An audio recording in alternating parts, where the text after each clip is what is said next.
ہم کریں گے ہر مظلوم کی حمایت۔ السلام علیکم ناظرین، میں ہوں حورین فاطمہ اور آپ دیکھ رہے ہیں حمایتی نیوز HD چینل۔ نظر ڈالتے ہیں آج کی اہم خبر پر۔ تھانہ سوہدرا پولیس کی کارروائی، منشیات فروشی میں ملوث 4 کس ملزمان پولیس کے شکنجے میں، ملزمان کے قبضے سے 4 کلو 920 گرام چرس برآمد۔ ملزم کی گرفتاری پر سماجی اور سیاسی تنظیموں اور علاقے کے مکینوں کا پولیس کو خراج تحسین۔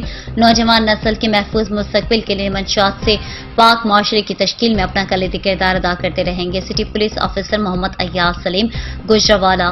سٹی پولیس آفیسر محمد ایاز سلیم نے ضلع بھر میں منشیات فروشوں کے خلاف سخت کارروائیاں کرنے کے احکامات جاری کر رکھے ہیں۔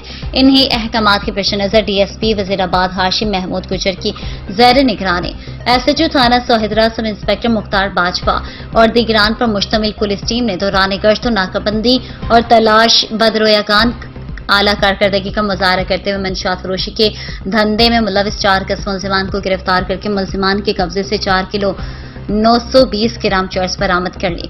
گرفتار کیے گئے ملزمان میں سلمان اقبال، ارشد بٹ عبدالرحمان اور عادل عرف موٹا شامل ہیں۔ دوران تفتیش ملزمان نے انکشاف کیا ہے کہ وہ ضلع بھر میں نوجوانوں کو منشیات فروخت کرتے تھے۔ ملزمان سے مزید تفتیش جاری ہے۔ مزید خبروں اور اپڈیٹ سے باخبر رہنے کے لیے دیکھتے رہیں حمایتی نیوز HD چینل۔